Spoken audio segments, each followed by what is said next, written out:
love my girl. She looking good. Come on. One more. 5 to 1, baby. Councilmember Burke. I'm not a member of your committee, so thank you for You're always entertaining my welcome comments. to, of course. Representing the good folks in District 1 on the west side, we do not have a shooting complex, public shooting complex, and it's quite a bit of effort for one to maintain their weaponry and go out to Cocoa Head to the complex. And I've been asked to make a pitch to you, is if we look at the Second Amendment, a well-regulated militia being necessary to the security of a free state, the right of the people to keep and bear arms shall not be infringed. A fee on somebody merely practicing to make sure that they shoot straight, and to charge them a fee to do that, I have a problem with, as does my constituency. And I would really greatly appreciate if Bill 60 were to apply a waiver specifically to a shooting complex. I believe that those that are going to practice, by the way, it's the military, the police, the Secret Service,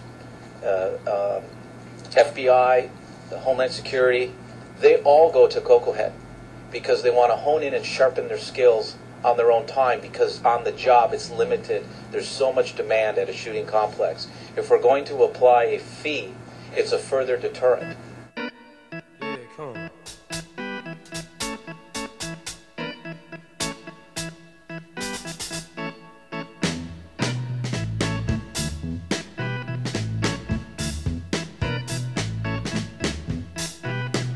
First, proposed FD, which is FD2. Councilmember Burke, care to offer an explanation on your proposed FD2? I'd like to move that Bill 60, 2011 FD1 be amended to an FD2. For the second? If I don't get a second, can I at least make an explanation? Yeah, go ahead.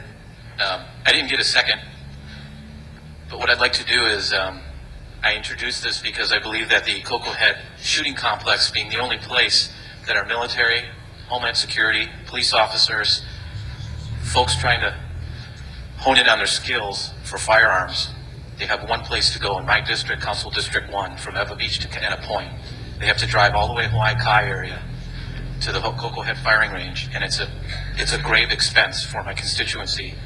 And if this fee proposal were to be placed upon them, the Second Amendment, I believe, allows for no infringement on your right to bear arms, and I find that charging people, that if they're going to fire their handgun, to charge them was an inappropriate move. And so I had offered for Bill 60 that there be a floor amendment to give a waiver and an exemption that all folks that are using the Cocoa Head, the only public firing range with its shortened hours members, cut back services, we shouldn't be charging folks. So that's what my FD1 members did.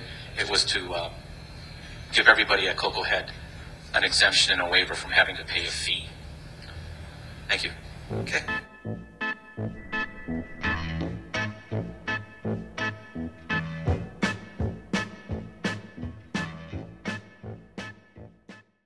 I like what this man said.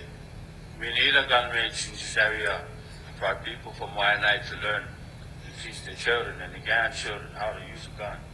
Like all those people in the mainland teaching the kids 7 years old how to use a gun. My people need to know how to do this too, to protect ourselves.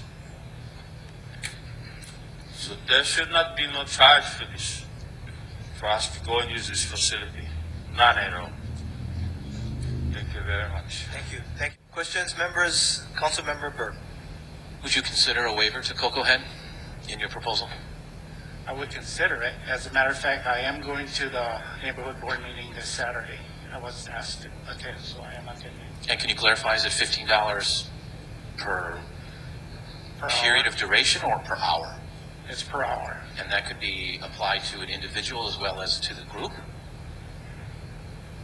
If you're in a group, does the group pay $15 an hour, or if you're just an individual, do you pay the $15 an hour? If the group would pay $15 an hour. Collectively? Yes, collectively. Thank not each individual.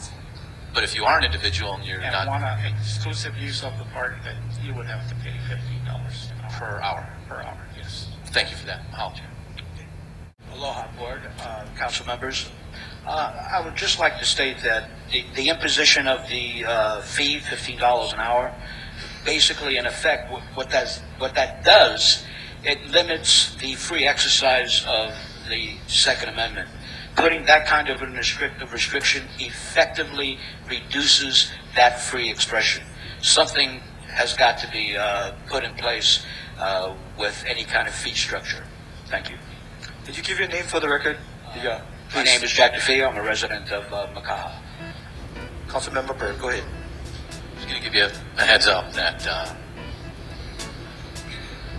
we're going to be discussing rail today, and we're looking at a shell game of the P under the shell, and it's being shuffled around, and we're trying to improve our parks and make sure the restrooms and the comfort stations are operating. We can't afford toilet paper in there. We can't afford soap. And it's coming down to this fee. And I think that we have to really examine and put in relationship the rail with exactly this Bill 60. I don't recall charging anybody a fee in the history of the city and county of Honolulu before. But there's a relationship here. So I'm going to be voting no. I think nobody should be charged to fire their weapon at the KAPOLEI shooting complex. And I do believe that if we're going to be charging a fee, it should be apparent of why. And I don't think Bill 60 really explains why. But I just gave you my explanation why. Because it's a shell, it's a shifting of the money, and that's all we're doing here, is taking from one pot to the next. Please vote no on Bill 60. Mahalo. Thank you, Councilmember Burke. Any further discussion, members? No further discussion. This requires a roll call vote. Madam Clerk, for the roll. Councilmember Anderson? Councilmember Berg? No. Councilmember Cachola?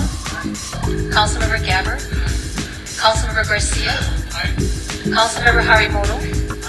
Councilmember Kobayashi? Councilmember Martin? Aye. Mr. Chair, we have 7 ayes, 1 no, and 1 absent. Okay, thank you, Madam Clerk. Committee Report 113 has been adopted, and Bill 60, FD2, has passed third reading.